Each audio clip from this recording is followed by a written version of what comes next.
This is Tenjin, the Japanese dictionary. What makes it special?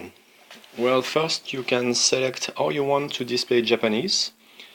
The default setting is really good for most people, but if you are an advanced user and if you know your hiragana, you want to use the setting for intermediate level, this is a good one.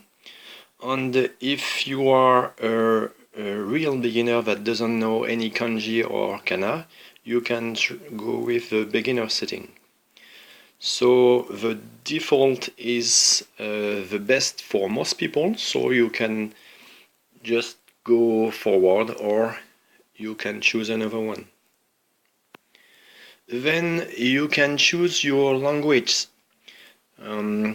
There are 50 languages available in Tenjin, so if you don't speak English, there are other languages available, as you can see here.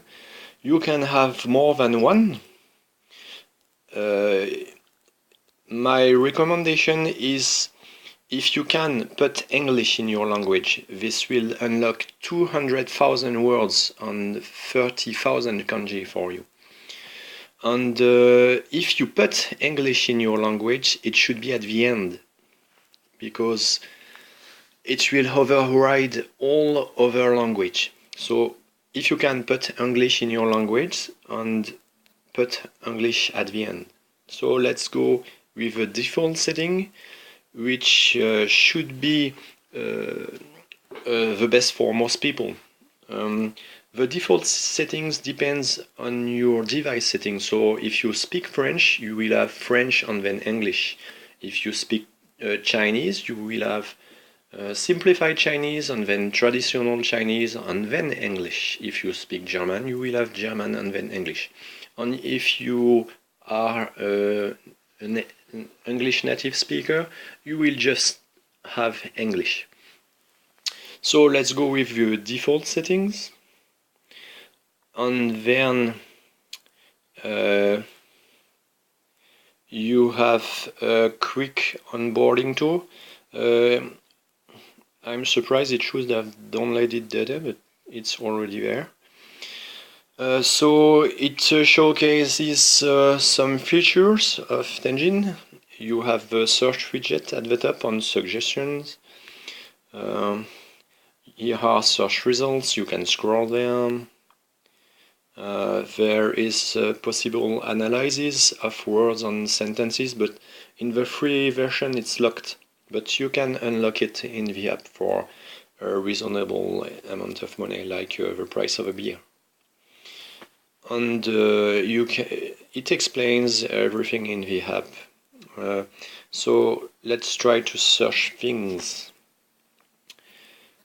As you can see, it's quite fast. It's search as you type, so let's look for to eat in Japanese, taberu. And in green you have words, in blue you have Japanese characters, kanjis. You can tap them to go on another screen, and you are welcome there with another explanations, but once you have read the explanation, you can use the dictionary, it's okay. Let's go to the kanji screen, some more explanations. There. Now we can use the dictionary without explanation.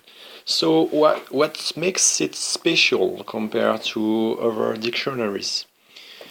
Well, actually, Tenjin is more a Japanese search engine than a dictionary. It means that you can type things and it will try to get the best answer to what you want. Say if you want to have a Japanese character with 3 strokes, you just type 3, and then the app doesn't know what you mean by 3, so you can tell it you want 3 strokes, and it will get you all kanji with 3 strokes. Now, if you want to have a kanji with 3 strokes and with the reading he, then it will find one for you.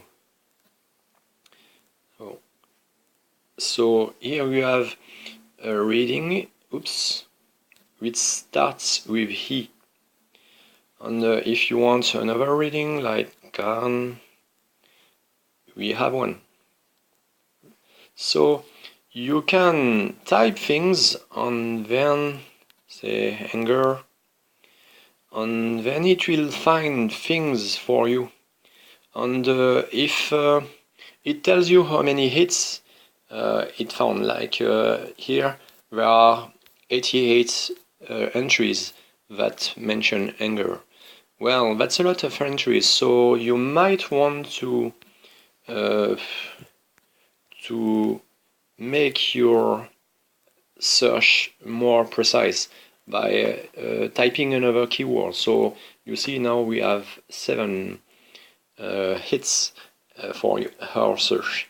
So it works like a search engine. So it's really great, and it's the only dictionary for Android I know that does it. You can also look for kanji with shapes, of course. So and at the same time you can look for kanjis which are of GLPT level, let's say GLPT level 3, and here they are. There are 7 kanjis with this radical and 3 strokes, 3 as a GLPT level. So this is the best feature of Tenjin. It's the only dictionary for Android that does this. And you can search for a lot of things. You have a lot of fields where you can search, like in the English meaning, the kun and Japanese reading, or the word and the spelling. You can type other things, like as you can see, if you type a number, you can look for the GLPT level, the grade level, the number of strokes. It depends on what you want to look. And these are the fields for the free version. The premium version that you can unlock for something like 2 or 3 euros, there are like 20 fields to search into, with a lot of nice things, like part of speech, dialect, field of use, a lot of interesting fields. But it's locked in the free version. And if you unlock it, you get a really awesome dictionary, and at the same time you help me fund research for improving this dictionary on my other tools for Japanese. So it's really fast, it's reactive, you can do a lot of things. There are suggestions, as you have noticed, at the right top of your screen, and if you click on it, well, it helps you get faster to your search results. Let's go to anticipatory. So it helps you also discover features in this dictionary. Also, as you can see, you don't need a Japanese keyboard. Say you type to, and if you type in the suggestions, it's always possible to convert valid Romaji to Japanese characters. So let's try a few more suggestions.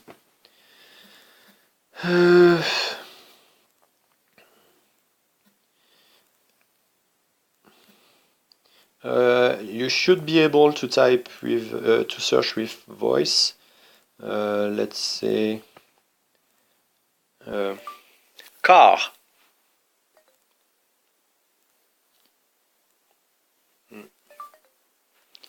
Didn't work. Well, no, it doesn't work. It should work. It depends on if you have set up language spec in your speech recognition engine. Also, what else?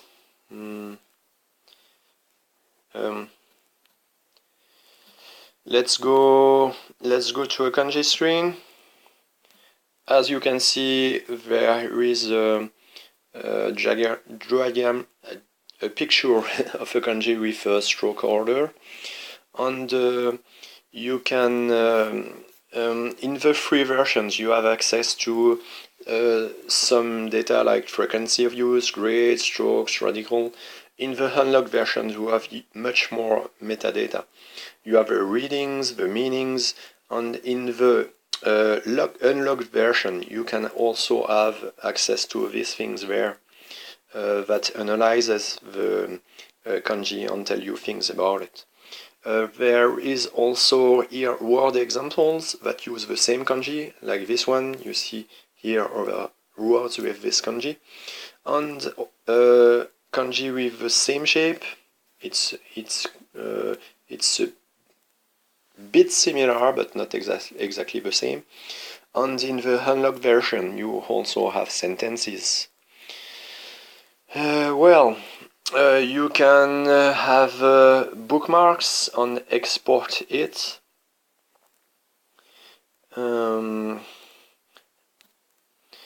Let's go to a word screen. For words, you have meanings, and also you can have examples for words using the same kanji as these words, or sentences with the same word. But this is also locked in the free version. Let's go to another word like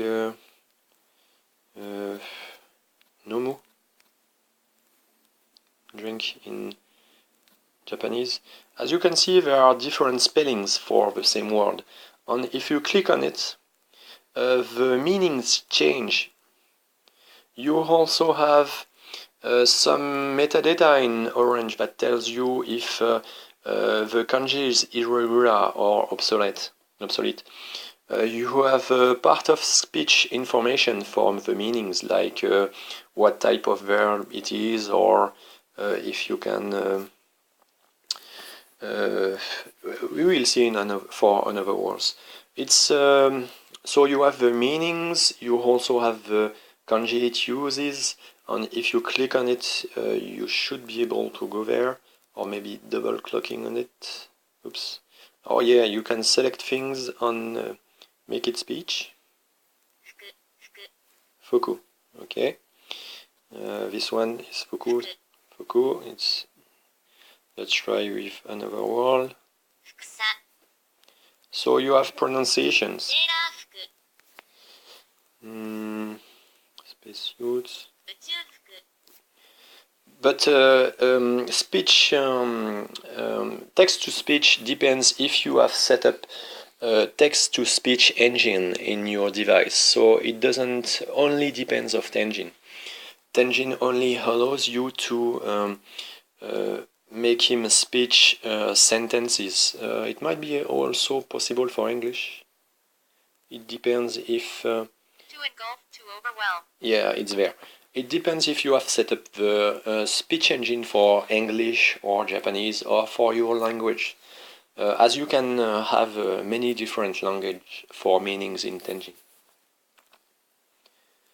Okay, so there's a menu there here with lots of things like references for the abbreviations that are used.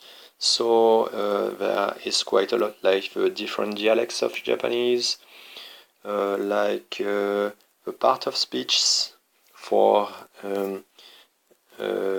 verbs. There are all kinds of verbs. It's explained there. You have favorites, lots of things, settings. You can go in the settings and change lots of things, like the theme, the text size, or you want Japanese to be displayed, where you want your data to be set. if you want to crash reports or not. There are some options for the unlocked versions, or you want your user interface in what language you want it. Well, let's go try some other words like Deru. Oops, Deru. So you can find it in with Romaji, or you can find it with Japanese. Wow, Deru has a lot of meanings, like 20. So if you are not using English in your language, you will have much less translations, because the number of translations that are available depend on the language. English has the most translations, and they are the most accurate. That's why I recommend putting English in your language at the end. If you use French, you will get like 70,000 translations, and German has 100,000 translations. But language less popular, like I don't know, Esperanto or Czech, have much less translations. So it's great to fall back to English. So there aren't many part of speech in there, so let's try another word. What could we? Let's try some grammar things.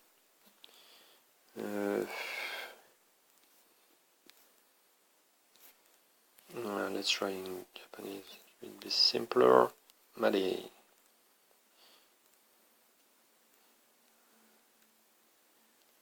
Oh. So made is a particle that is used mostly with kana. You never write made with a kanji. It's there, and so the part of speech tell you this. You see this UK in red. It tells you that you should write the word with kana and not with kanji. And it tells you that it's a particle, and it has like four different meanings. Let's try another one, like to. Oops, to. So here it is. So it's a conjunction on a particle, and there are other things there, like it's the same meaning as te when you use it for quoting, and there are some nice metadata that tells you how and when to use the words. Let's try suru. So it's there, and as usual, you never write suru with kanji. You usually write it with kana, and it's written there. And you have some nice part of speech there, like it tells you it's an intransitive verb, or it's used as a suffix, or it's usually written with kana. What could we use that have, let's say, Mateis? No, not this. Let's try something out of manga. Familiar form, anata, hanta, adjective, no. So we only have the grammar part of speech there. Let's try another word. Kimono, clothing. It's a noun, okay, nothing special there. Oh, okay, there I click on the kanji, and as you can see, it led me to the screen of the kanji. There are examples there. Here at the top is a hit counter for the number of examples with kimono, or with this kanji, quite a lot. What could we use? Let's see.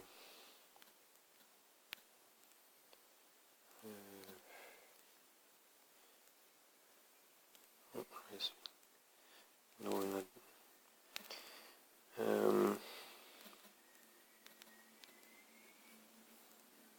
casual floating, particle, abbreviation, ascate. Well,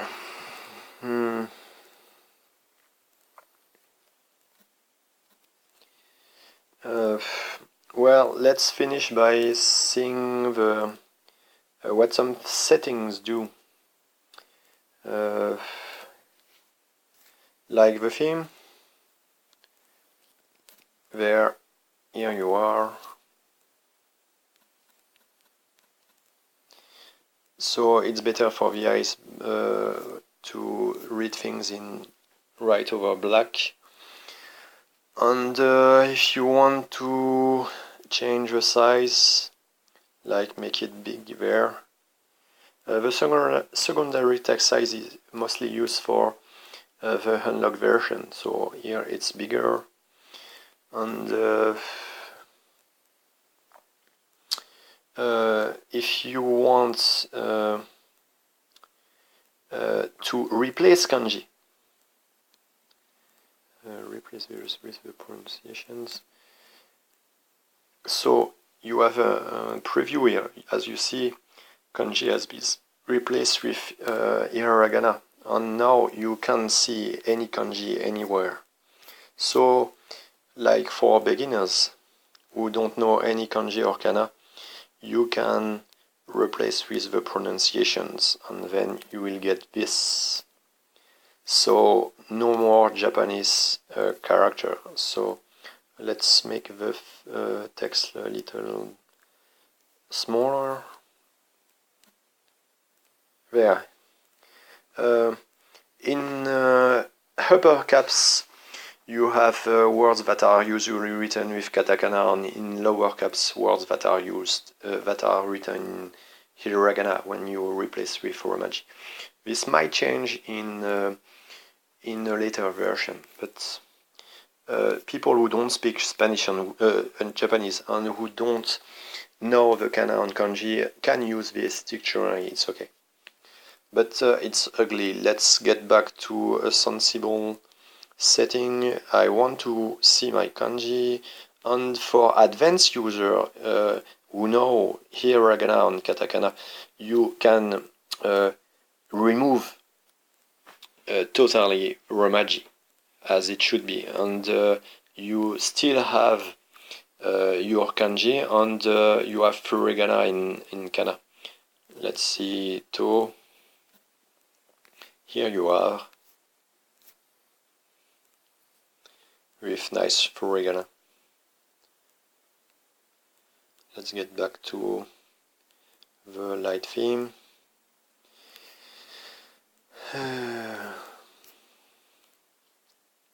So here you are. I urge you to test the unlocked version because, well, it gives me a little money, and also because it's much better. You have a lot more data, like you have sentences, you have grammatical points, you have more search fields, you have more data when you look at word screens. You have more data when you look at kanji screens. It's really better. So, well, please try the unlocked version. And thanks for the interest for Tenjin the Japanese Dictionary.